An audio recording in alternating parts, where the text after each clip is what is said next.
1915 թվականի ապրիլի 24-ին տեղի ունեցավ 20-րդ դարի սարսափելի ոճրագործություններից մեկը՝ Հայոց ցեղասպանությունը։ Այս հոլովակով առաջարկում եմ միասին բացահայտենք հանրությանը քիչ հայտնի, սակայն բացառիկ մարդասիրություն դրսևորած օտարազգի ականատեսների գործունեությունը, ևս մեկ անգամ արժևորելով նրանց անգնահատելի ներդրումը պատմական հիշողության պահպանման և անարդարության դեմ պայքարի գործում։ Ֆայեզ Էլ-Ղոսեյն, արաբ հասարակական քաղաքական գործիչ, ով ծառայում էր Դիարբեքիրում, իր ծառայության ընթացքում նա ականատես է դարձել հայերի նկատմամբ իրականացվող զանգվածային բռնություններին ու կոտորածներին։ Տեսածն ու ապրածը Ղոսեյնը ամփոփել է իր «Մի արաբ մուսուլմանի վկայությունը հայերի անմեղության և կոտորածների վերաբերյալ» ուշագրություններում, որը հետագայում հրապարակվել է մի քանի լեզուներով ևս։ Ղոսեյնի համոզմամբ հայերի դեմ այդ հանցագործությունները իրականացվում էին Միություն և Առաջադիմություն կոմիտեի կողմից և ուղեկցվում էին սուր ազգայնամոլությամբ և հակահայկական քաղաքականությամբ։ Մոհամմադ Ալի Ջամալզադե, իրանցի գրող և լրագրող, 20-րդ դարի Իրանի ամենահայտնի գրողներից մեկը։ Կոստանդնուպոլսում ապրելու ընթացքում նա ականատես է դառնում հայերի տեղահանություններին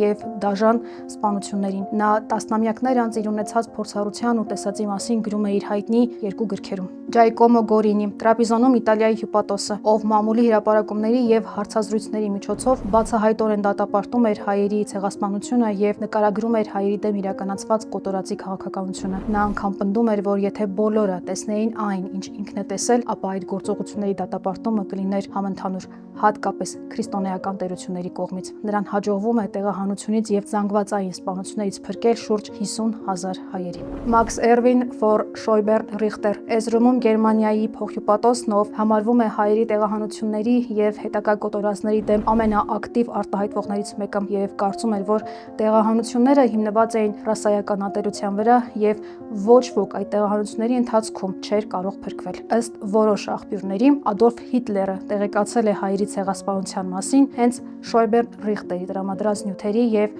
ականատեսների վկայությունների միջոցով, ինչի հիման վրա էլ հետագայում իր ելույթում արդարացնելով Լեհաստանի վրա իր հարձակումը, Հիտլերն ասել է. «Ով է այսօր հիշում հայերի ցեղասպանության մասին»։ Եվ ցավոք, ինչ-որ իմաստով Հիտլերը ճիշտ էր։ Եթե լուռ ու առանց ընդդիմանալու հետևում են իրադարձությանը, հիմք են ստեղծում անպատժելիության զգացման, ինչն էլ ծնում է նոր ու աղետալի ոճիրների։ Ցավոք, այդ լռության արդյունքում այդպիսի մի ոճիրի էլ ականատես եղանք մենք ընդամենը 3 տարի առաջ Արցախում։ Իսկ այդ մարդասեր նվիրյալների ցանկն այսքանով չի ավարտվում։ Անունները շատ են, պատմությունները մեկը մյուսից հուզիչ ու ծանր։ Սա ևս մեկ ապացույցն է առ այն, որ ինչքան էլ փորձես, չես կարող ջնջել այն, ինչի մասին չեն վախեցել խոսել։ Եվ մենք պարտավոր ենք հիշել ու պահանջել արդար դատ ու հատուցում։ Իսկ դուք, հարգելիներս, հետևեք Ռենեսանսին ու բացահայտեք ավելին։